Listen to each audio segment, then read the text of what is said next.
Game Changers è un podcast di Harley Dickinson Chievo Women prodotto da Aveli HD in collaborazione con Nexidia.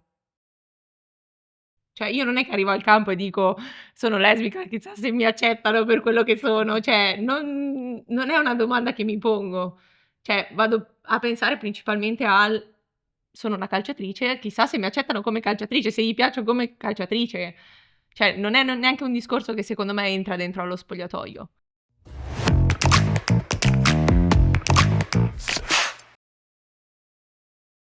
Benvenuti a Game Changers, il podcast di Harley Dickinson Chievo Women. Buongiorno ragazze, benvenute Bianca Bardin e bentornata Serena Landa. Ciao, buongiorno. Buongiorno. Oggi parliamo di un argomento che secondo me interessa. È uno di quegli argomenti che secondo me tutti vorrebbero trattare, nessuno ha il coraggio di farlo tante volte, ci si nasconde un po' dietro il dito. E quindi io voglio iniziare scoppiettando, subitissimo, carichissime, e chiedervi, ragazze, ma come movimento femminile, come calcio femminile, siamo ancora ferme alle 4 lesbiche di Tavecchio? Abbiamo fatto 2 passini avanti? Sì, siamo diventate più di 4 sicuramente. Quello Stiamo vincendo coi numeri. Esatto. Progresso. Su quello sì.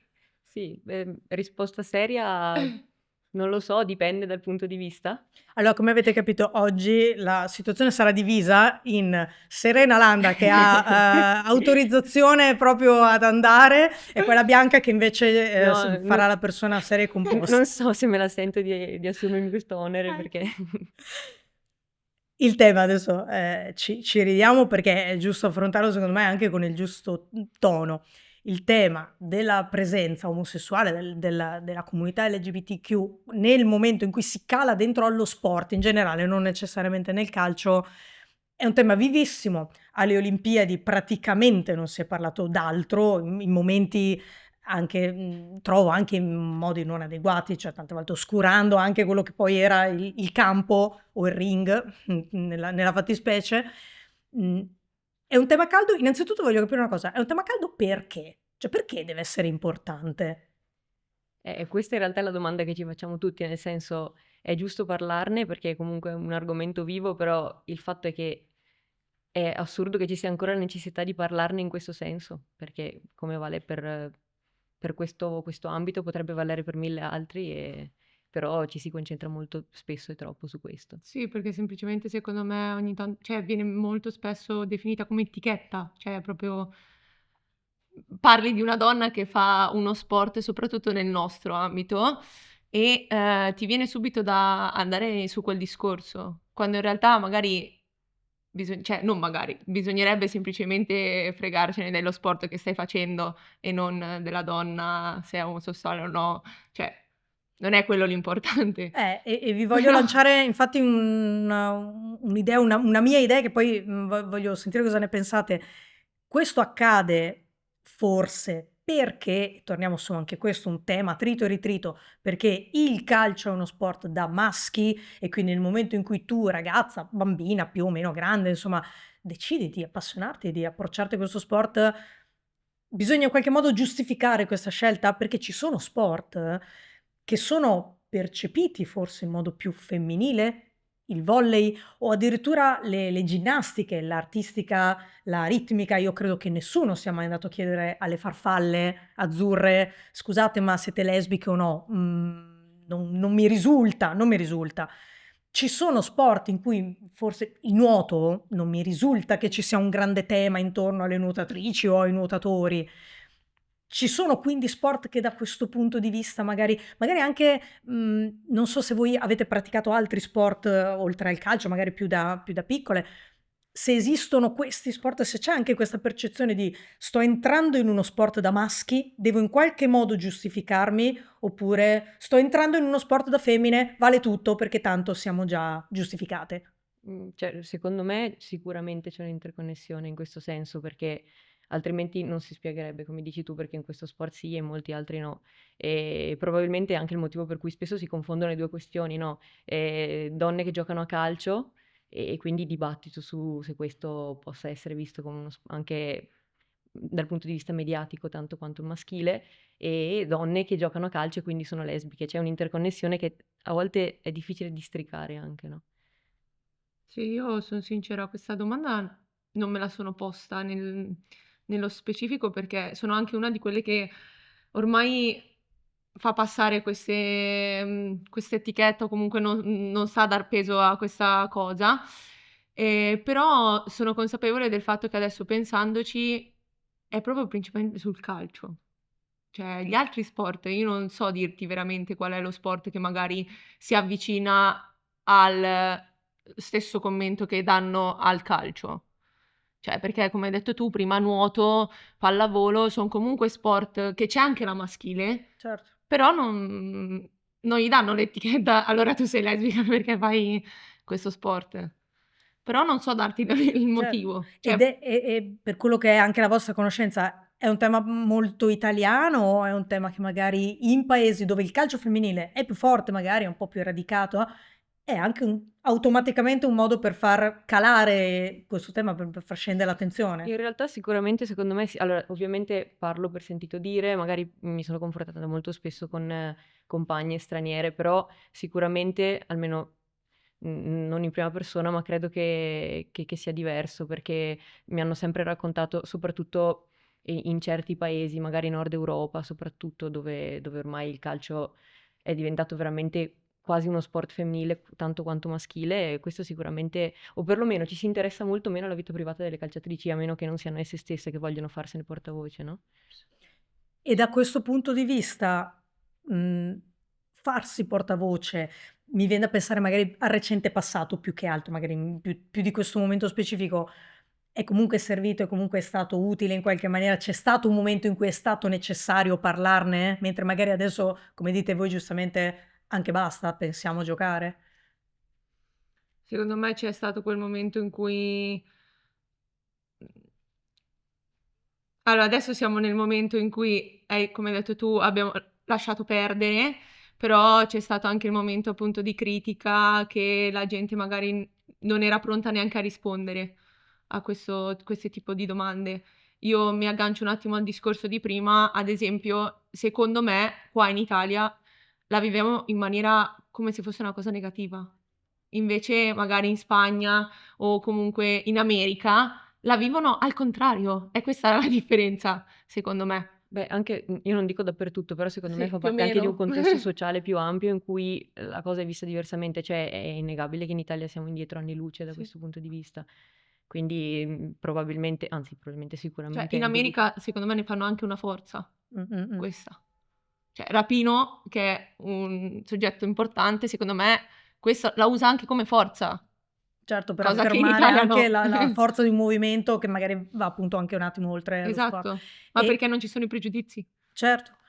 Sì, è questo. Ehm, ecco, e a proposito di questo allora, visto che sicuramente in Italia c'è una questione sociale che è aperta, in cui magari si storce il naso, questo può portare meno bambine a praticare perché, bambina, ragazzina, quell'età che è anche molto delicata per quella che è la tua identità, stai crescendo, ti confronti, il gruppo è importante.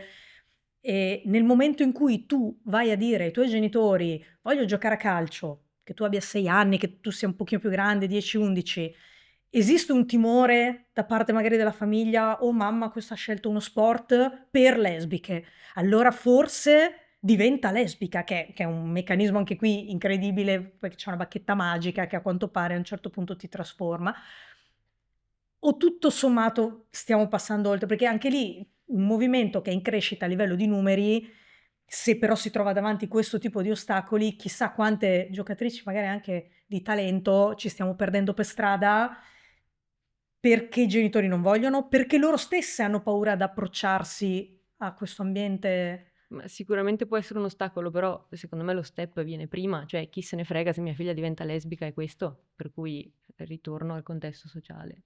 Sì, io penso che allora, parlando personalmente, non ho mai avuto questo problema e ho visto tante anche persone che hanno portato per la prima volta le loro bambine al campo e penso che sia uscito questo problema, soprattutto parlando delle pulcine. Ma allo stesso tempo ti posso dire che ho vissuto anche momenti in cui ho visto persone che i genitori gli hanno impedito di giocare a calcio per questo motivo. Sì, sì, è vero, confermo. Anche a me è Quindi successo. ti posso dire, da una parte spero che non succeda mai una cosa del genere, perché appunto tu porti tua figlia per giocare a calcio perché vuole diventare una calciatrice, punto. Il resto che c'è intorno non c'entra niente. Però purtroppo ci sono anche persone che si fermano in quell'etichetta e... E comunque sottolineo che può diventare lesbica anche se non gioca a Esatto, calcio, quindi stavo lasciando. Fra l'altro, esatto, ma vabbè, ma c'è, ecco, mi Esatto. diverte molto questo Sì. concetto che un'influenza sportiva o un'influenza di qualche genere magicamente ti trasformi. Ma c'è questa percezione, adesso ve la butto lì come provocazione, cioè c'è quest'idea un po' da esercito che quindi se ti chiudo in uno spogliatoio insieme a altri 20 donne tutti i giorni della tua vita, a un certo punto, come dire, un po' per rassegnazione, cambi idea sul tuo orientamento. A me fa un po' ridere metterla giù così, mi sto rispondendo da sola, però ve la voglio buttare lì come provocazione. Io ho un pensiero molto personale a riguardo, cioè che sicuramente ti trovi in un contesto in cui magari cioè in altri sport o anche non facendo sport non ti troveresti, però sono anche dell'idea che nel momento in cui tu cominci a giocare a calcio, sia che tu sia etero, sia che tu non lo sappia ancora, sia che tu sia qualsiasi altra cosa, devi comunque superare un pregiudizio, a prescindere. E quindi nel momento in cui l'hai fatto probabilmente ti apri anche molto di più a qualsiasi tipo di possibilità. Forse è questo che rende statisticamente ragione di questa cosa. Anche perché Concordo. anche perché mi viene da dire, dall'altro lato, non è che lo spogliatoio maschile dovrebbe rispondere alle stesse regole, teoricamente anche loro sono cacciati dentro in Certo. una stanzetta tutti i giorni della loro vita, Esatto. funzionano nello stesso modo. Volevo chiedervi sempre, senza andare nello specifico, nel dettaglio, ma se la percezione che voi avete dal campo come giocatrici, come professioniste comunque e come anche con un certo numero di anni già di pratica alle spalle, la percezione del mondo esterno che vi guarda mentre giocate, adesso lasciamo stare la partita ovviamente, c'è questo senso, tra virgolette, di essere osservate, se vogliamo, c'è questa sensazione che da fuori vi si guardi, vi si giudichi, cioè di essersi messi dentro a una gabbia da soli, esiste? Si cerca di liberarsene? Non esiste affatto? Rispondo io? No, io parlo personalmente, io questa cosa non la sento, ad esempio. Però poi allo stesso tempo, magari finita la partita, vai a vedere i commenti che ci sono anche semplicemente sotto i post, che io sincera non li leggo quasi mai, però c'è stata magari quella situazione in cui era uscito un progetto appunto sull'LGBT e sono stati fatti, cioè l'hanno modificata in maniera sbagliata, cioè ci sono stati commenti assurdi, cioè doveva essere una cosa bella, invece l'hanno fatta passare come brutta. Quindi ti posso dire, io personalmente non la sento, però so che allo stesso tempo ci sono persone che giudicano. Esiste questa Esistono, problematica sì, là secondo fuori me da qualche sì, parte. esistono, ma perché, vabbè, sarei troppo cattiva poi. No, però la domanda che viene dopo a questo punto è: bene, come si risponde? Si lascia passare un po' di tempo, si lascia che le cose si evolvano, perché tutto sommato per fortuna le cose si evolvono, o si risponde in qualche modo, si trova il modo di reagire?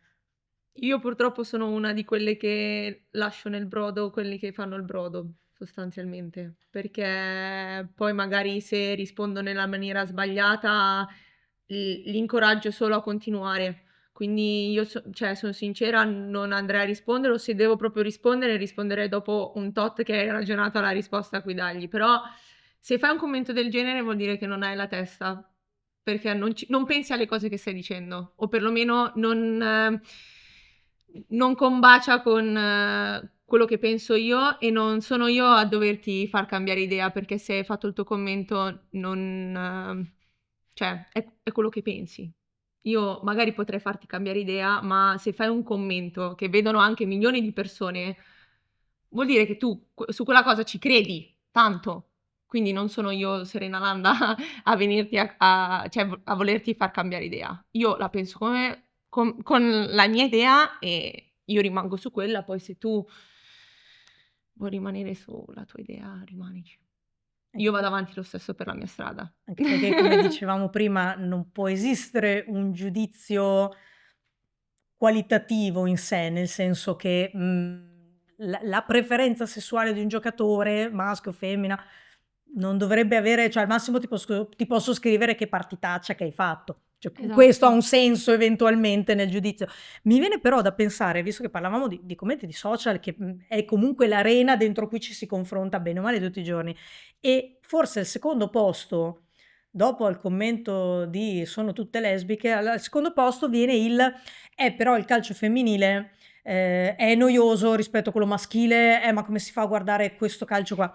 Allora mi viene da pensare, c'è una connessione fra le due, torniamo al tema iniziale, c'è una connessione fra le due cose, c'è questa necessaria volontà di confrontarsi col mondo maschile, che viene da fuori, non viene dalla giocatrice, viene dal mondo esterno. Devo ad ogni costo fare un confronto fra il calcio femminile e il calcio maschile, lo faccio sia da un punto di vista sessuale, che non dovrebbe c'entrare niente, e poi mi butto sul tecnico, perché se non aggancio, sei lesbica e tu non ti offendi, allora provo a dire, ma allora giochi molto peggio degli uomini. È un meccanismo che Rispondi tu. è un meccanismo che esiste anche qui, c'è un legame fra queste cose. Beh, il secondo commento più gettonato comunque andate a cucinare di solito. Bellissimo, ok, perfetto. Però sì, Di probabilmente... cui abbiamo già parlato in una puntata, Sì, quindi anche qui... esatto. Ecco, vedi. Però non saprei, cioè nel senso bisognerebbe essere nella testa di chi lo fa questo commento, perché comunque... Allora, solitamente se uno sconosciuto commenta o dice qualcosa che io non condivido, a me non me ne può fregare di niente, di meno, scusami, è una persona che non conosce probabilmente neanche la realtà che viviamo, non sa assolutamente niente e cioè l'unica cosa a cui mi sento di rispondere o l'unica situazione in cui mi sento di rispondere è che magari una persona che mi conosce o che conosco mi fa una domanda, ma mi fa una domanda sincera. Magari viene da me e fa: ma è vero che ci sono tante lesbiche? Oppure: ma è vero che il calcio femminile è tanto indietro rispetto al maschile? Allora lì, cioè, sei aperto alla conversazione ti rispondo, ma se no non ha alcun senso. E dal punto di vista tecnico cos'è che c'è da dire? Cioè, sì, sicuramente sono due sport diversi, ma nessuno ha detto mai il contrario. E come dici tu, passare da un argomento all'altro saltando vuol dire che uno è disorientato e non sa cosa dire. C'è più voglia di provocare che di fare Sì, veramente una esatto. domanda, come Esatto. dicevi tu, e di aprire Sì, realmente sì. un dialogo. Si chiamano fenomeni da tastiera. Sì. Leoni, li chiamiamo come... Esatto, anche. Mi pare di capire che ci hai avuto un po' a che fare, perché ti vedo bella Sì, carica la sento sul carica, tema. sì. Ma ultimissima, così poi andiamo a chiudere. Voglio provare a girarla invece in modo più positivo possibile. Esiste invece un modo in cui il calcio femminile diventi un'isola per quelle ragazze che magari davvero, davvero lesbiche lo sono, magari se ne accorgono anche in età abbastanza precoce, magari si trovano in una condizione familiare poco gentile con loro, poco aperta, e riescono magari davvero a trovare una famiglia, a trovare anche un sostegno, un modo per crescere in modo giusto e corretto in un momento che è già difficilissimo di suo, come può essere appunto magari l'adolescenza. Diventa anche a quel punto lo spogliatoio, il club in generale, realmente un punto in cui invece si va ad aiutarle queste ragazze. Beh, sicuramente entrando in uno spogliatoio, secondo me poi cioè che sai che comunque le persone che hai intorno a te non ti giudicano. Non ti senti come magari ti sentiresti poi al di fuori, quando la gente non sai quello che pensa realmente.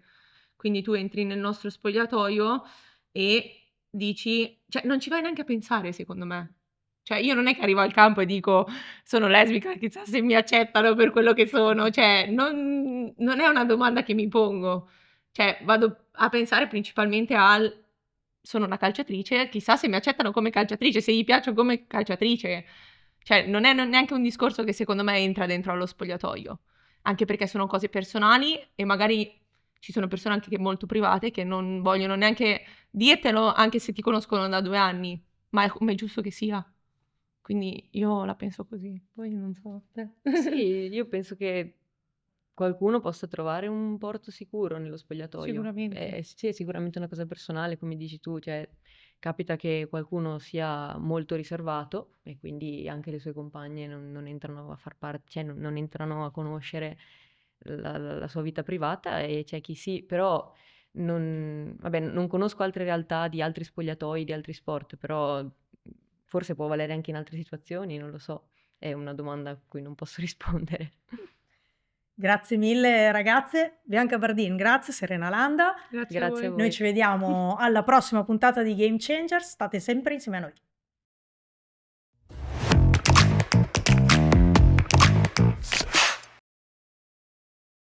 Avete ascoltato Game Changers, un podcast di Harley Dickinson Chievo Women, prodotto da Avelia HD in collaborazione con Nexidia, condotto da Francesca Castagna. In studio Bianca Bardin e Serena Landa.